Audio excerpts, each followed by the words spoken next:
Yes. What are pseudo chemical reactions? So those reactions which appear to be higher order but actually follow lower order. मतलब pseudo means false. तो कुछ reactions जो होती हैं जो भी हायर ऑर्डर अपीयर होती हैं कि भी हायर ऑर्डर की हैं लेकिन एक्चुअल में हायर ऑर्डर की नहीं होती, होती कैसी हैं, लोअर ऑर्डर की. तो this type of reactions are called pseudo chemical reactions. तो those reactions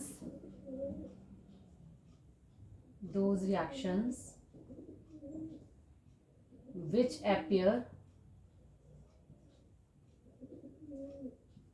to be higher order, to be of higher order but actually follow lower order.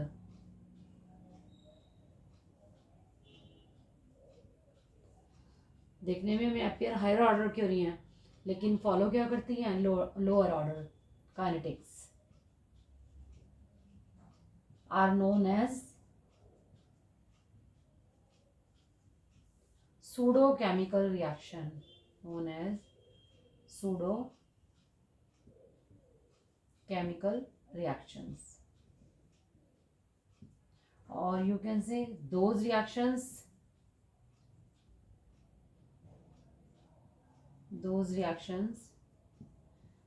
which appear to be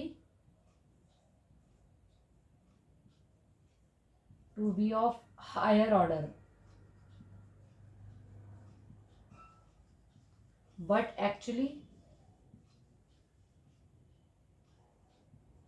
follow first order kinetics are known as pseudo chemical reaction, pseudo first order reaction.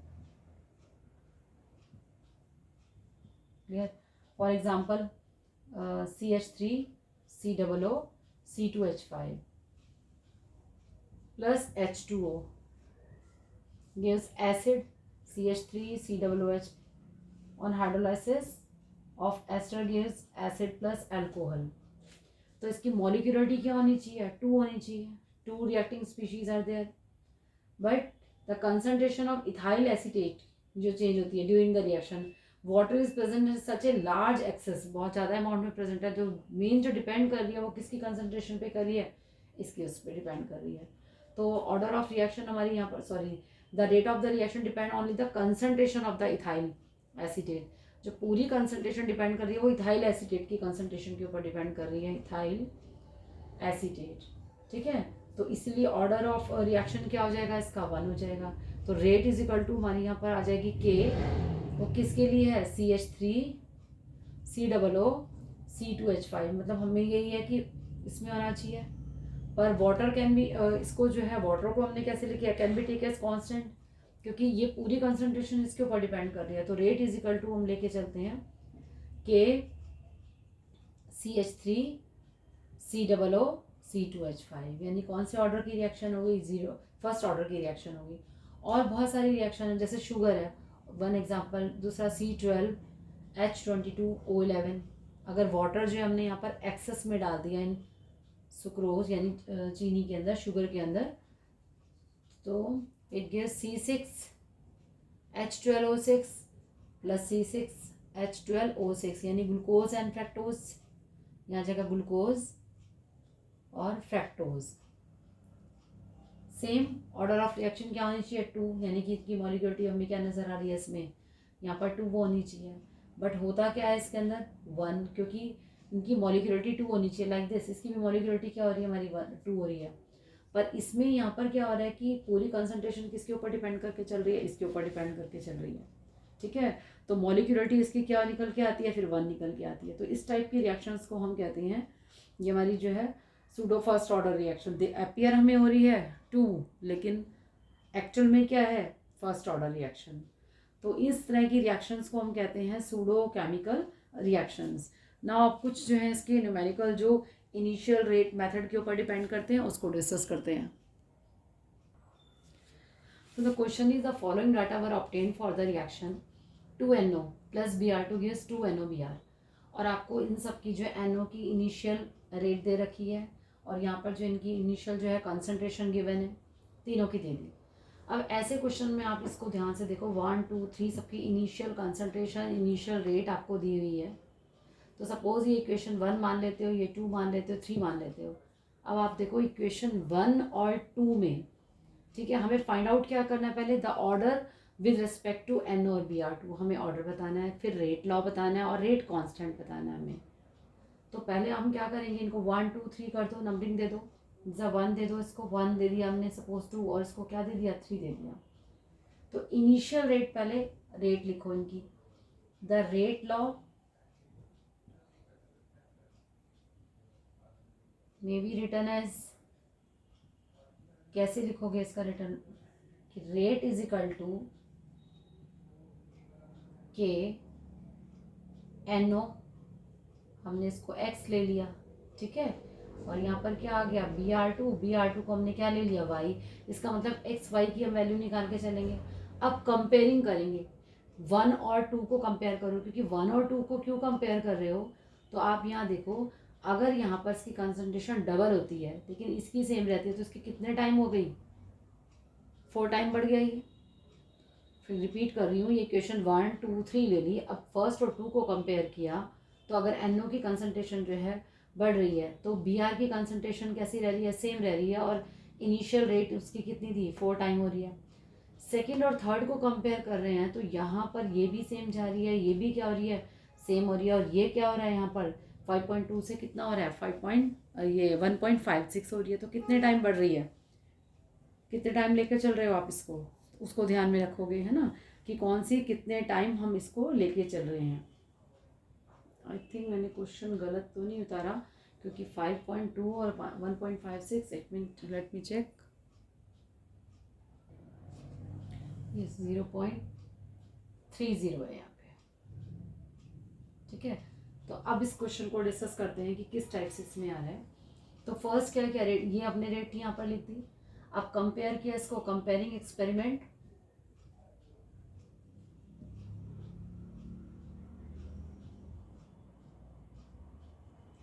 One and two, ये जो हमारी 1 और 2 दी हुई है इसको compare करते हैं। First वाले के लिए रेट क्या हो जाएगी, रेट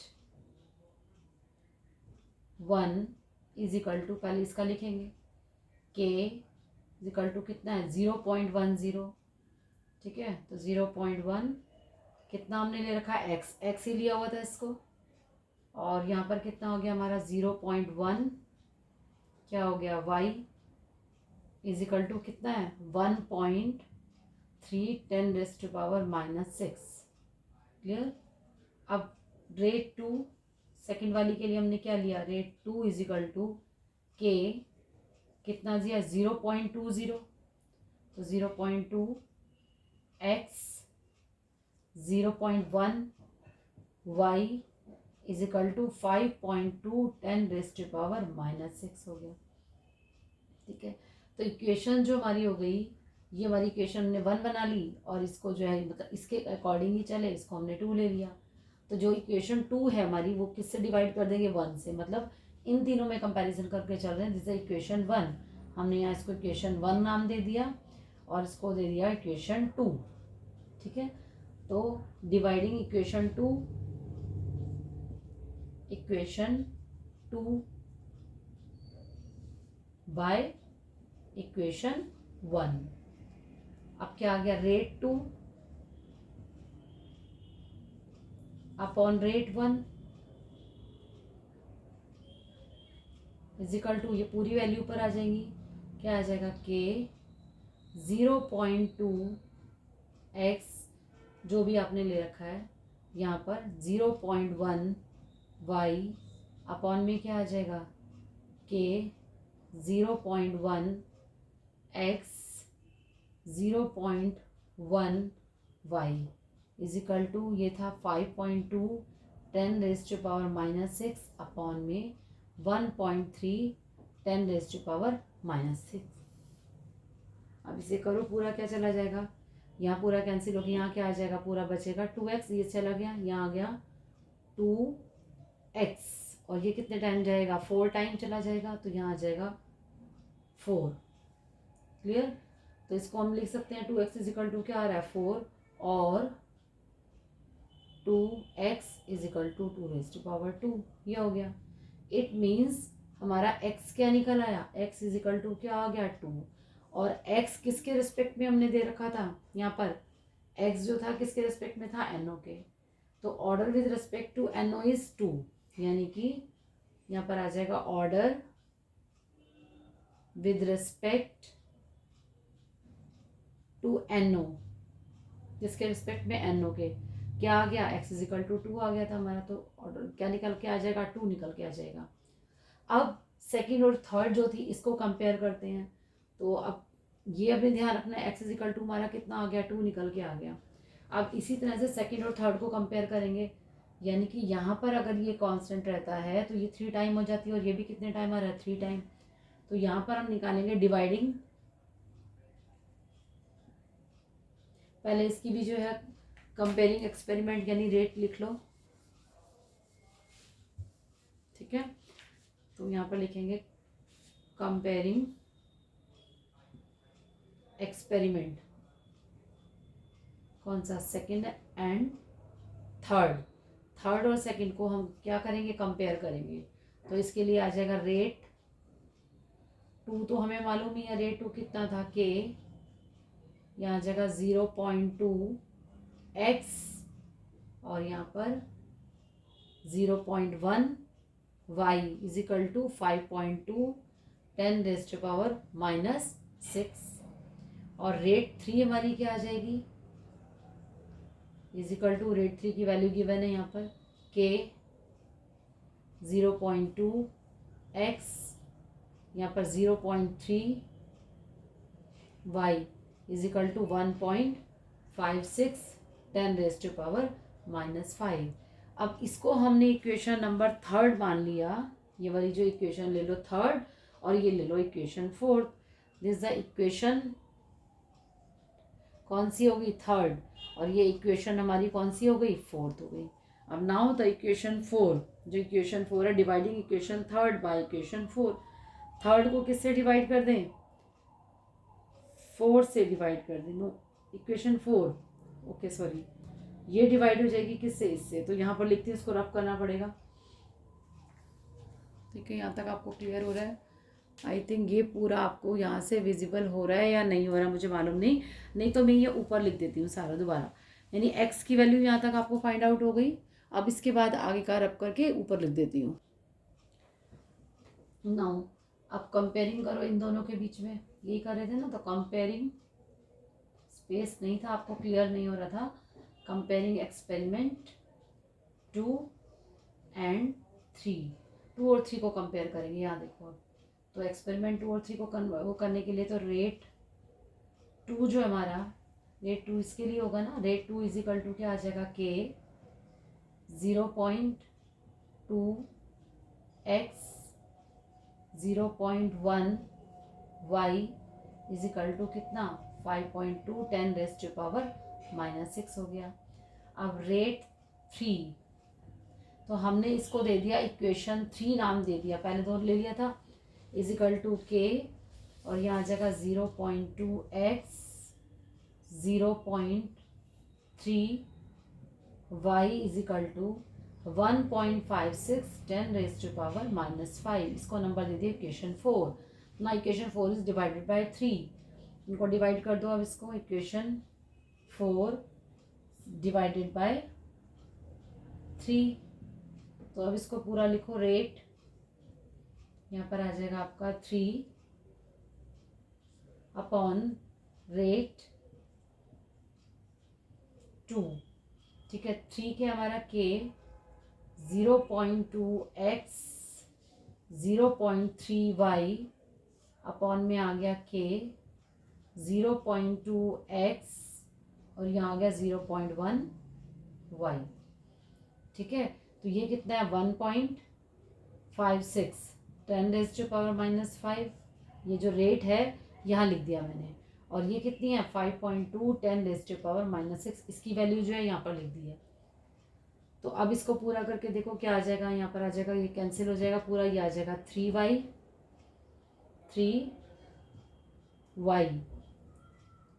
क्लियर। 3y निकल आइए, 3 टाइम चला गया, इजिकल टू कितना आ गया 3, तो y इजिकल टू कितना निकल के आ जाएगा 1 निकल के आ जाएगा। तो यानी BR2 के रिस्पेक्ट में क्या हो जाएगी 1, तो order with respect to BR2 कितना निकल के आया 1 आ गया, ठीक है ना। ये कितना आ जाएगा 1 आ जाएगा, क्योंकि इसकी वैल्यू कितनी आ गई 1, और x में उसमें ऑर्डर ऑफ रिएक्शन क्या आ गई थी 2 निकल आई थी। अब हमसे क्वेश्चन पूछा था order with respect to NO, तो NO के रिस्पेक्ट में 2 निकल के आई थी और BR2 में कितनी आई थी 1 आई थी। तो सेकंड है द रेट लॉ लिखनी है, तो रेट लॉ कैसे लिखोगे, the rate law for the reaction, तो ऐसे फाइंड आउट कर लोगे। इसके लिए हमारी x की वैल्यू 2 आई थी, तो यहाँ लिखोगे rate is equal to K NO2 और यहाँ क्या आ गया BR, ठीक है। BR के लिए कितनी निकल के आई थी 1, यानी y की वैल्यू 1 थी ना, BR हमने किसको ले रखा y के लिए था, ये देखो, और यहाँ इसके लिए क्या निकल आया 2, ये हमने कैलकुलेट कर लिया। अब थर्ड पूछते हैं कि रेट कांस्टेंट आपको बताना है, तो रेट कांस्टेंट कैलकुलेट करने के लिए आप निकाल लो थर्ड स्टेप यहाँ पर कर देते हैं। थर्ड स्टेप में हमें फाइंड आउट करना है K is equal to rate upon में क्या आ जाएगा, किसी के रिस्पेक्ट में भी कर लो ना, NO ले लो, और यहाँ पर क्या है BR2, ठीक है ना। तो अब यहाँ देखो, यहाँ NO इसके लिए था, BR2 के लिए 1, यानी कि हमारा जो वो निकल के आ रहा था 2 इसका था 1 इसका आया, इजिकल टू कितना आ गया था हमारा, तो 1.310 रेज टू पावर -6, यहाँ पर इसकी वैल्यू कितनी थी NO की दी हुई है 0.1, ठीक है, इसका स्क्वायर, और यहाँ पर BR2 की कितनी दी हुई है 0.1, तो पूरा क्या निकल आएगा 1.310 रेज टू पावर -3, क्या चीज़ मोल टू लीटर स्क्वायर, और ये किसके अकॉर्डिंग निकल के आएगा, ऑर्डर ऑफ रिएक्शन के अकॉर्डिंग निकल आएगा कि ऑर्डर ऑफ रिएक्शन कितनी है, उसके अकॉर्डिंग ही आप उसकी जो है यूनिट को लिखोगे कि कितनी यूनिट आई हुई है। तो इस टाइप के न्यूमेरिकल्स भी जो है आपके एग्जाम में आते हैं, तो आपको ये भी ध्यान देना है कि इस टाइप का न्यूमेरिकल आया हो तो कंपेयरिंग कर लो जो भी एक्सपेरिमेंट दिए हुए कि किसके साथ, फर्स्ट सेकंड थर्ड लेकर, और बिल्कुल सिंपल न्यूमेरिकल होते हैं, इसमें कोई भी डिफ़िकल्ट नहीं होता, ठीक है।